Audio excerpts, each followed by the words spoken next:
Casual here. In this video I'm going to show 3 of the best current Technomancer builds and which PAX Tree skills you should pick up to make them even better in WorldSlayer. Let's get into it with this RPG build, because in this game we need big damage, big survivability, big crowd control and big guns. Let's get into it. Guns don't come bigger than the Tool of Destruction's RPG. This monster can one-shot packs of smaller enemies, has great range, splash damage, and it interrupts elites, giving you the time that you need to take them down. There is one downside to it though. Limited ammo. This build works by giving you the tools to overcome this. Rocket Man increases your ammo by 3. Bang for your buck doubles your base ammo, even though it is a minigun mod, to get you to a juicy 11 missiles of death. And now we work some magic with the mod Quartermaster, which refills the ammo of Tool of Destruction when you use Fixing Wave. In the New Horizon patch, the gear set bonus for the Grim Inventor set was changed, so that Pain Launcher hits now refill 20% of your Tool of Destruction ammo, for as many times as you like. This was a needed change, but not one that I would recommend using, as Quartermaster is a more precise and flexible way to manage your RPG ammo, and the newly fixed Torrential Downpour gear set bonus makes Scrapnel into an awesome carpet bomb. And one Scrapnel is never enough, so I'm using the imaginatively named More Traps, Supplies and Trap Cluster, getting us to 6 bundles of destructive mayhem. But what is better than more missiles and mines? Lots of big missiles and mines. Demolition Man? That's more like it, PCF. And more damage. For your stats, Anomaly Power, Skill Life Leech and Cooldown Reduction are the ones to go for. Rounding out our mods is Captain Hunter, essential for any builds really. A Damage Absorber to give our survivability a boost, which our class tree buffs even further through Armoured Unit, Team Player and Heavy Absorption, along with some max health and resistance, making you into the tankiest of tanks. Tech Bomb gives our Anomaly Power a nice boost on top of the standard Anomaly Power buffs in the class tree. The final nodes I would absolutely pick up is the 2 Ordnance Technicians, which reduce your Ordnance skills cooldown by 30%, and that's great for getting your Scrapnel back every 7 seconds. In your class tree you will be picking up both Disturbance Coatings to buff your resistance piercing by 30%, which is great for any anomaly damage. This does give you the option to swap out a mod for Unstoppable Force to buff your anomaly power and thus your overall damage. The other's choice to take out Supplies because the name sucks, but it will all depend on your playstyle. Do you prefer fewer but bigger explosions,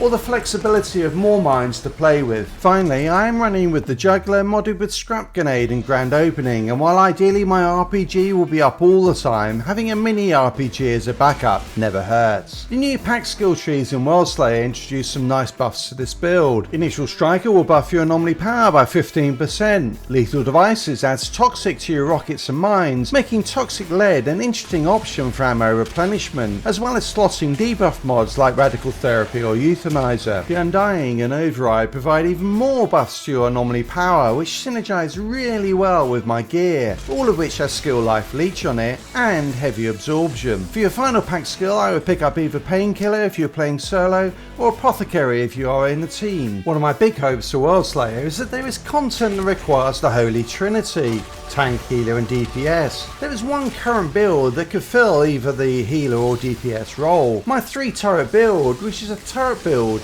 but with a difference. Turrets are typically run with anomaly builds, but I'm running it with the Borealis Monarch gear. So this is a firepower build, but it's not, because my main weapon is my very own RPG, the Juggler, modded with Scrap Grenade and Grand Opening. One shot for big damage, then reload. You aren't going to run out of ammo with this build. I'm using my Blighted and Cryo turrets to apply freeze and toxic to enemies. Twins gives me an additional cryo turret, while Enriched Anthrax and increased damage buff the damage the turrets do. Worth noting that with this build, increased damage does perform better than Hail Shot. Damage to enemies afflicted by freeze and toxic is buffed by Shatter, Freezing Boost, Euthanizer, Radical Therapy and of course by the Borealis Monarch gear set. A spicy 170% damage increase increase, ignoring any multiplicative effects. Captain Hunter adds another 25% damage buff against elites, while exposing Frost and Mark for execution from my class tree add another 35% damage buff. And how do we leverage that? Yes, our turrets do pack a punch. Our Juggler RPG will do well over 1 million damage a shot to a debuffed enemy, but to clear an elite quickly, I pop my Moaning Winds Radiation Splash Nuke and hit for 3, 4, 5 and even over 6 million of damage. And if that's not enough, I'm also running Cold Snap with Icicle Storm, which clears groups of enemies in the most satisfying way. For stats, I'm running a hybrid build. The helmet, chest and legs of the Borealis Monarch set comes with bonus firepower, status power and long range damage. For the other two pieces, I'm focusing on anomaly power, status power and cooldown reduction. The final mod I'm using is Stand Tall, which buffs both my firepower and anomaly power. Power assimilation would be better here, but RNG makes getting the perfect piece really tough. I'm also buffing my anomaly power through the standard class tree nodes. Similar to my gear though, I am using a hybrid class tree, picking up further buffs to anomaly power through adrenalizing antenna and overclock, damage done to frozen enemies through fracture, my favourite execution node Wipeout, as well as buffs to my max health, healing, armor and resistance. From the PAX skill trees you have a couple of options. You could go top tree, picking up initial striker, lethal devices, which is a great way to apply even more toxic and debuffs, painkiller for some self healing, permanence and dissection. Given that even solo you will be applying 3 status effects, this is a solid additional 30% damage buff, which will be even better in groups. The other alternative is that you become an all-out support player, picking up the Undying, Override, Apothecary, Purification Protocol and Lead Seeker. Given the strong damage of this build, which will be buffed by Lead Seeker, it will also provide excellent healing through Apothecary. The interesting thing will be to see whether these skills apply to each turret. If they do, then this build just might be completely broken. The meta for Technomancer has been the Blighted Rounds build for some time, so let's have a look at my take on it and how the PAX trees will buff it to new heights. The Techno Blighted Rounds turret build works by buffing weapon damage and at the same time debuffing enemies and CCing them. Buffs come from the class top tree with standard weapon damage nodes and a massive buff to long range damage. Empowering antenna should be combined with Blighted Turret, while 2 sides of the power goes well with Blur Screen and 1 max health on armor to counteract the downside of this node.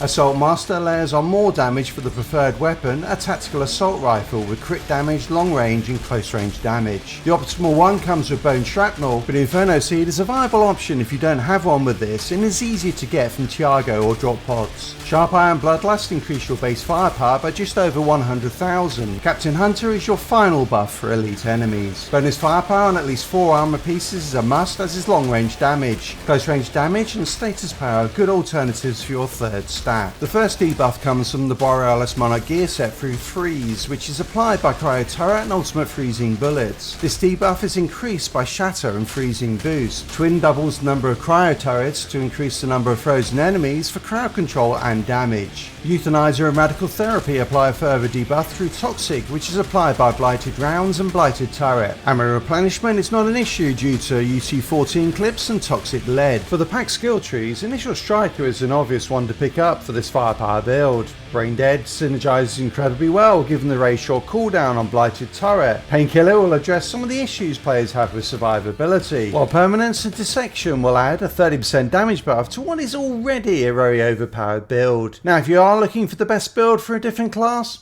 check out this video here. Till next time, casual out.